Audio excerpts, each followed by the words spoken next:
I think there's no problem at all, because the PLP brought Jeremy into the contest, and we're now having a good and lively debate about the future of the Labour Party, as we should do. But let's make no mistake about it.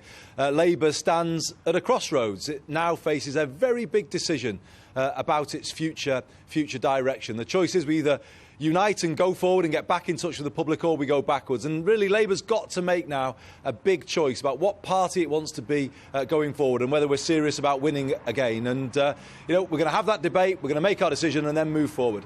It's not just Mr Corbyn's crumpled shirt that puts him out in front in this leadership contest. It's the policies that he's espousing. I mean, it does seem that this contest is Jeremy Corbyn versus the other three, and that socialism is something of a dirty word within the Labour Party these days.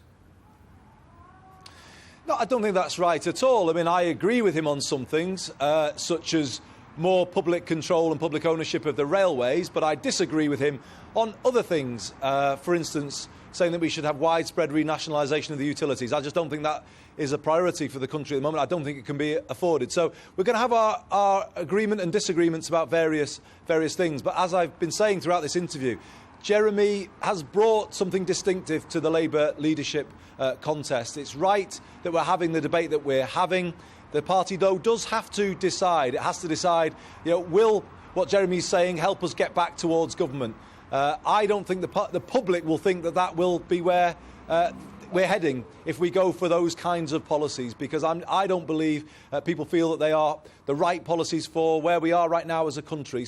But we've got to have this debate. Let's have it. Let's keep it respectful. Let's keep it positive, as I'm trying to do, and then let's let the party make its choice. It does seem that you're coming perilously close to the position taken by Tony Blair, that a lurch to the left, as there was in 1979, is akin to adopting a strategy which says the electorate is stupid.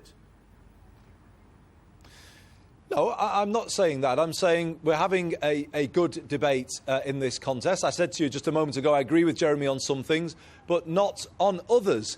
And the big point of disagreement, I guess, is you need to be credible in what you're saying. You need to be able to say to people, you need to be able to look them in the eye and tell them how your policies will be afforded, and how you can also run strong public finances. If Labour doesn't have economic credibility at the heart of its message, then we won't be in a position where we're heading back towards government. Are you happy, in general terms, with the way in which this leadership campaign has been fought up until now? I mean, you've talked about the possibility of a split in the party. There have been accusations of sexism directed at your camp. It doesn't seem particularly comradely.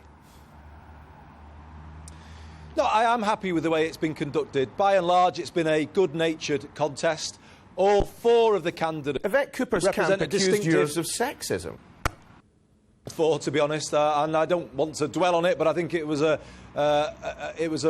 completely ridiculous suggestion, given that there are more women MPs supporting my campaign than any other campaign. I don't think it merited much of a response, to be honest. But on the whole, as I was saying, this has been a good-natured campaign where each of the candidates represents a distinctive position in the Labour Party and has had something valuable to say. The bit that I didn't think was well handled was the whole debate about the welfare bill last week, and that's where the party got itself into a real mess. But on the whole, the contest has been a good one.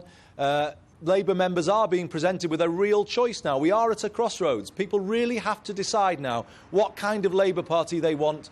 Well, you did have an ample opportunity when it came to those welfare changes being put forward by the Conservatives for you to take a stand. Do you concede now that it was a strategic mistake to say, look, if I were leader, I would have opposed this wholeheartedly. However, I'm not leader, so I'm going to abstain?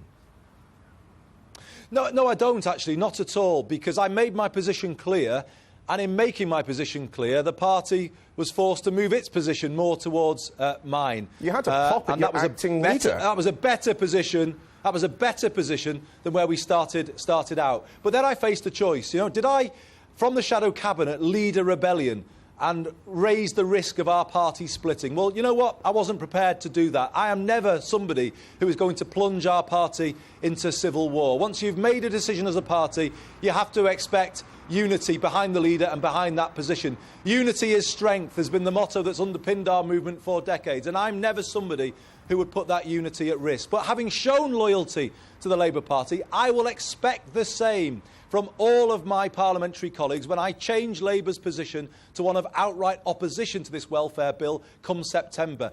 Because Mr. Burnham, are you asking for the type of loyalty that you showed when you said it was a mess, referring to the welfare